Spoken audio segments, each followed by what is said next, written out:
Hürmetli vatandaş, bugünkü leksiyalarımızı başlayımız. Leksiya desede qacırız, Washington'dan sözdeyimiz.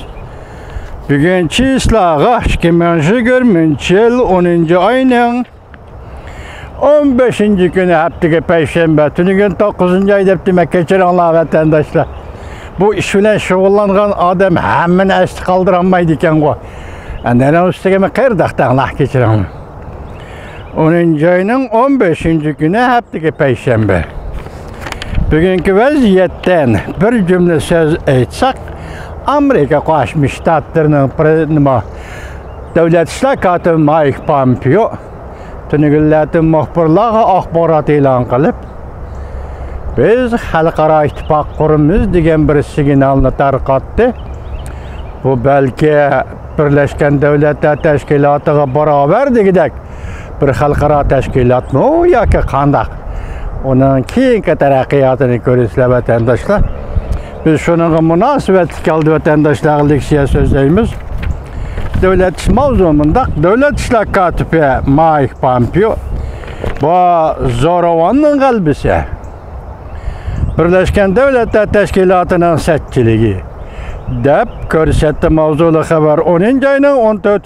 günü Amerika Ovoz'dan Xitoy til programmasi e'lon qilindi. Xabar bunday başlandı. Devlet İşler Katibi Mike Pompeo 10. ayının 14. günü muxbirlarni kutib olish yig'inida bunday ko'rsatdi.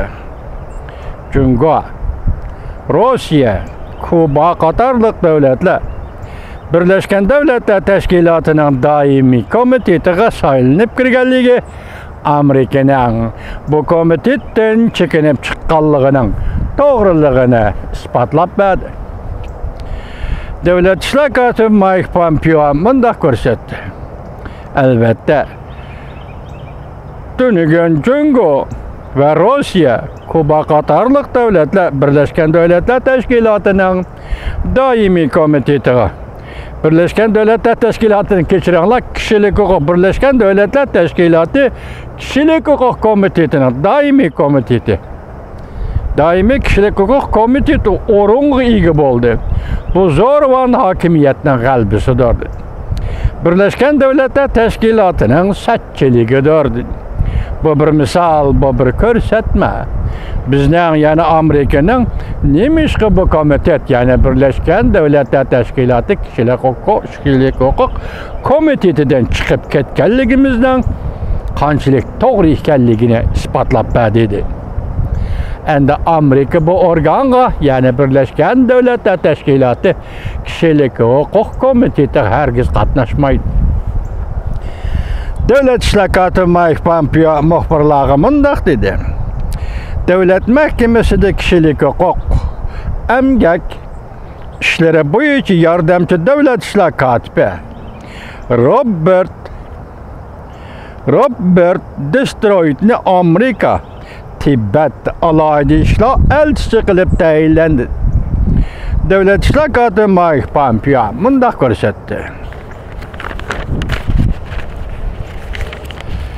O bundan keyin Beijing bilan Dalay Lama'nın suhbatini ilgari surdi. Tibet xalqining o'ziga xos diniy e'tiqodi, madaniyati, til alaydiligini qo'g'daydi. Hamda kishilik huquqni hurmatlash qatorliq bir necha qatlamlar bo'yicha suhbat olib bordi. Muxbirlarni kutib olish yig'inida Devlet İşler Katibi Mike Pompeo bunday ko'rsatdi.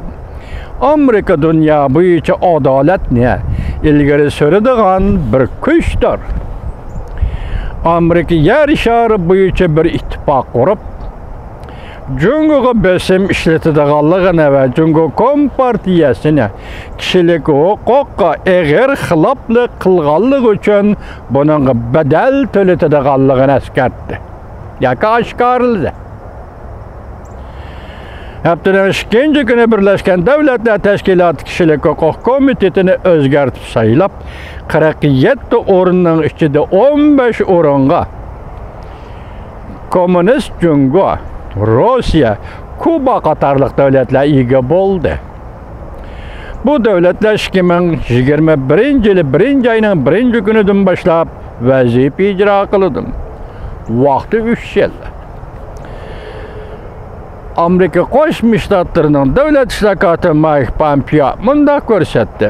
Amerikaning kishilik huquq ishlarini so'zlab qo'ymaydi yoki so'zlab qo'yishlar emas. Amerika allaqachon Şinjan, ya'ni mustamlika Uyg'uriston, Berma, İran va boshqa joylardagi kishilik huquqqa daxl-tarvoz qilganlarni jazoladi. Amerika dunyoda adolatni ilgari suradigan davlat va bir kuchdir.